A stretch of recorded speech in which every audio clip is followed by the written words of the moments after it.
Hi everyone, and welcome to another episode of Crystalcast. My name is Ross. My name is Juan. Good to see you, Juan. Now we've got a lot to discuss today. I suppose we're going back to basics. In our first episode of this season, we talked about the migration strategy, what was promised, what's been delivered, and given that it's now the end of financial year, can you believe it? We're reaching July. I know, That's already insane. July has been Yeah. so fast this year. It has. So I sort of wanted to revisit, what we've talked about, and we did say the theme was going to be the migration strategy. So I think it's appropriate to look at what was promised at the start of the year, what is likely to happen on 1 July, depending on when you're watching this episode. And what's likely to happen towards the end of the year. So we've got a couple of specific topics that we're going to cover, but we might throw in a few other things as well. Yeah, 100%. Like there was a lot of promise in the migration strategy. I feel that we predicted this. I think we've done a good mentioned, job. we mentioned that it's very typical of the Department of Home Affairs to announce a lot of things, and especially this one was. There was a lot promised. There was a lot said about the changes, and but not all of that has been implemented. Yeah, exactly. I guess it's gonna be a progressive release, like we have seen, especially lately with so many changes. For example, with the student visas. Yeah, So yeah, let's discuss all of that. let's discuss. And let's not forget, given that we're halfway through our season, we did promise that whoever sends in the best random question of the week, we're going to have that question read out, and we're also going to announce the winner. And the winner is going to be announced in our next week's episode. So we had really interesting, really random questions as well, as the brief has predicted. So this is your last opportunity to send across your question. The link is in the email below. Send it across to us, and you've got an opportunity to have your question featured and win $300. Ross, I think there was a lot announced in the migration strategy, and the thing that resonated the most was the skilled in demand visa. Yes, it was. Well, it was interesting for a number of points because the TSS visa, it is relatively new in the sense that when you think about its predecessor, the 457 visa, that was around for 24 years. So to have skills in demand visa only for 6 years, and then announce this, TSS visa for 6 years, and then announce this skills in demand visa was a bit unusual.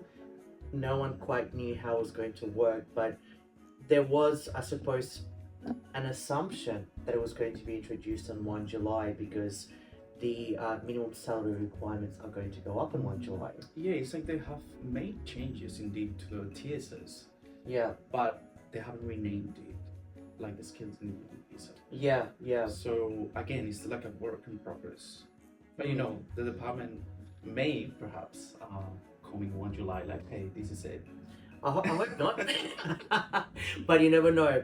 But that was one of the Yeah. big things about overhauling the entire sponsorship program, and basically, the whole purpose behind the skills in demand visa is to really have your specialized sector, your core sector, and your essential sector.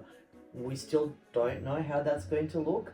I know there's various sort of consultation processes that are taking place, but in terms of the actual legislation of what that's going to look like, we don't have it. Now, you may recall we mentioned in our earlier episodes, because the work requirement for TSS visa will go down in November to 1 year, it's fairly unlikely that skills in demand visa will be implemented this year. That's my prediction anyway. Yeah. I think we'll probably get maybe a date when it will come into effect, but I don't think it will happen this year. No, it makes sense. It makes sense. And speaking of that as well, the revised point system. What's happening with that? I think there has nothing really happened with that. Yeah. And that was also announced, and we'll have to wait and see. So another thing that was not delivered straight away or in this financial year. Yeah, look, and I'm a little bit surprised by that because there was a lot of noise around the revised point system. There was noise around that the current point system isn't working. The immigration numbers for skilled migration has been reduced, and there was a discussion paper that was put forward. So to have no concrete legislation, it is a little bit, I suppose, disappointing in a way, because it is keeping people on their toes. But again, we didn't quite get much out of it. Yeah, and there was a round of implementations very recently for Yes. Night. Exactly. So, and again, there wasn't much when you sort of think about the Yeah. previous financial year. So, well, that's what hasn't been delivered, but what has been delivered? Well, definitely the whole changes coming with the student visas. I think that's what the department put a lot of emphasis to implement and change. Yeah, but do you feel though with student visas, the whole point, that was my take on it anyway, that implementing the genuine study test was to allow individuals who want to study to be able to study and place less emphasis on what they may do in the future. That was the intention, but what came out is just refusals left, right, and center. Yeah. So, what's your take on that in terms of what's been implemented?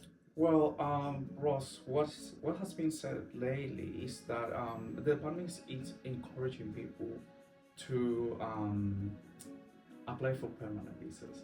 It's like, Yeah. as opposed to get stuck in visa hopping from student visa to another student visa. I think the message is, look, we don't want this anymore. We're refusing all of these plans.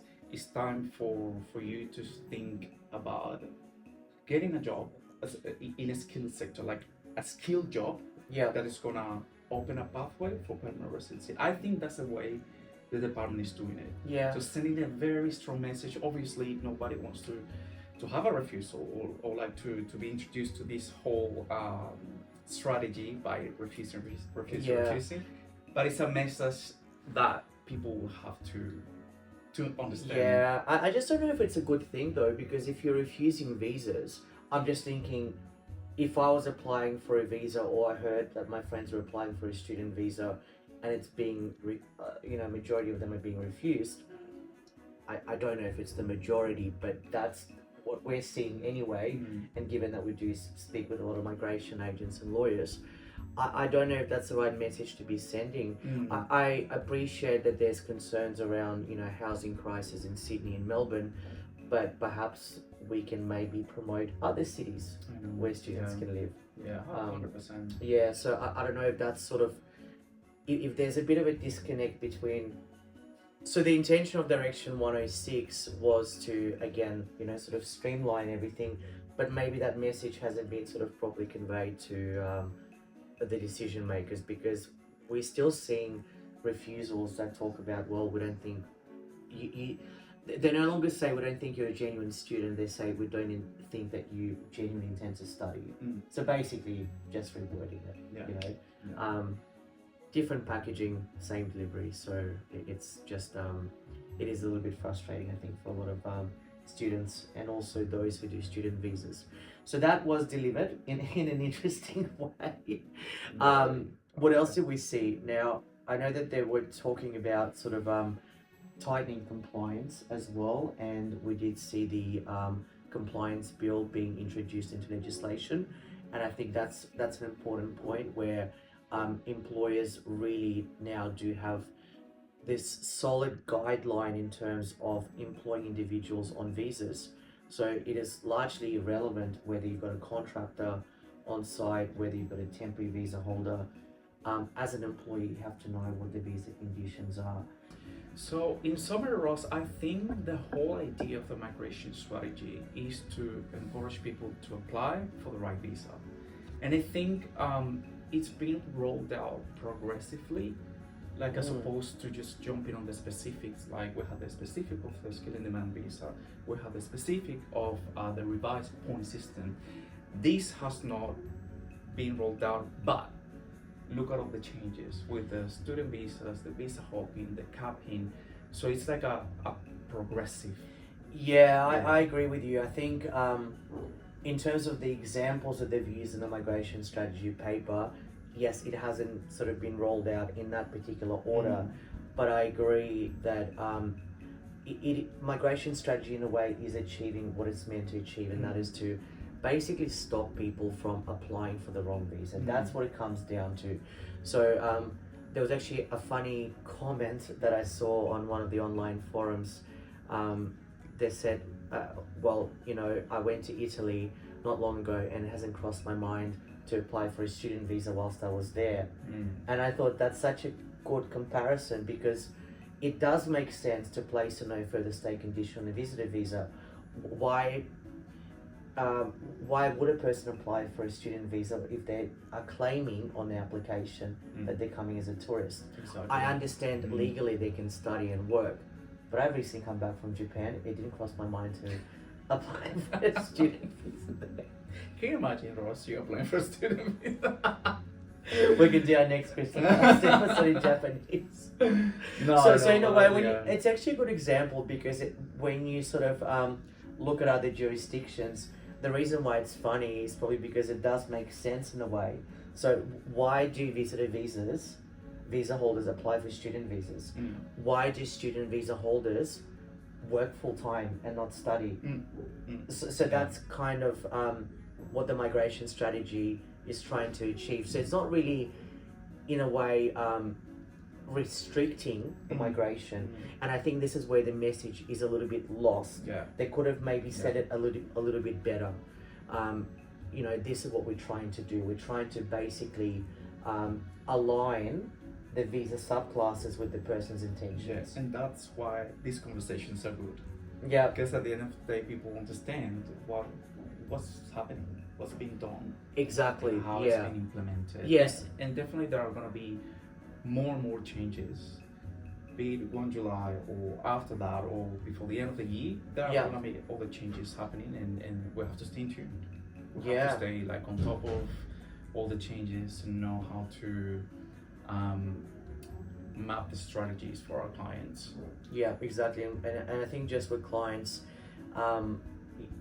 being transparent about what they want to do, understanding that today's requirements may change, and also you know, planning ahead. I know you've mentioned that in our last episode.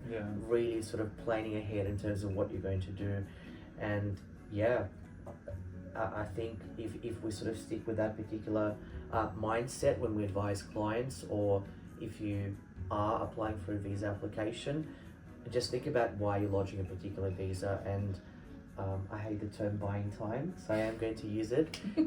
I think this whole idea of lodging something to buy time is going to be phased out by migration strategy. That's something that the migration strategy has definitely achieved. Stopping people from buying time. So Ross, I think it's worth mentioning that a key message to everyone involved in the industry of providing advice to foreigners and visitors is to provide the right advice on what visa to apply for. Because if someone is coming with the intention just to visit the country, and then they come across with an advice to perhaps, oh, just do this, apply for, I don't know, a student visa on this, and what's gonna happen? Like, you are probably setting up that person to a refusal, to spend a lot of money. And why? Because nobody's paying attention to what's happening, to the environment. So instead of quickly jumping in a quick advice, because yes, this is gonna work for you, and then at the end it's not gonna work, I think the key message of this migration strategy right now is to stop doing that. So what it is to have the best interest of your client at heart and your mind, and to be your priority, and then like just think ahead, not just think on the moment that you have right there in front of you. Think ahead. I couldn't agree more, and I get it. I understand, because I see it from my clients. We have also agents, lawyers contacting us saying that they're really stressed, they want advice. Today, immediately, I get it, because there's a lot of external pressure, but because of what's happening, it's really important to just pause for a second and think, well, if you apply for this particular strategy, is that really going to work for your client, or is it a band-aid solution? And yeah, I really like what you said about having your client's best interests at heart. We had to review a number of our cases, or inquiries I should say, where we would go to this particular individual and say, well, look, we know you want X, Y, Z, but it's actually not going to work because of A, B, C, and that's not what they want to hear. But at the end of the day, if that's what you're being tasked to do, Yeah, um, 100%. that's what we're being tasked to do. Yeah. It's a great privilege to be in migration, but I think it's also a huge responsibility. Yeah. Because a lot of those decisions are irreversible. You know, if you have someone on a visitor visa, they've applied for a student visa and now the visa's been refused, they could be left with no work rights Yeah. for over a year. Yeah. And maybe a quick AAT application was lodged in order to buy time, but now you've got this person that has no work rights for 2 Yeah. years. So what was that properly explained to the client? And unfortunately, a lot of it does come from the fact that things are rushed. Yeah. And from my personal experience, whenever you rush something, the outcome reflects the input. Yeah. Yeah. And that's all that we've got the time for today. Thank you so much for watching this week's episode, and we've got a very special episode coming up next week where we go behind the scenes of what actually happens on the set. Yeah. So I'm looking forward to sort of diving into the last 20 or so episodes and just sharing some of the stuff that happens behind the scenes. Yeah. I think it's gonna be exciting. It'll be good.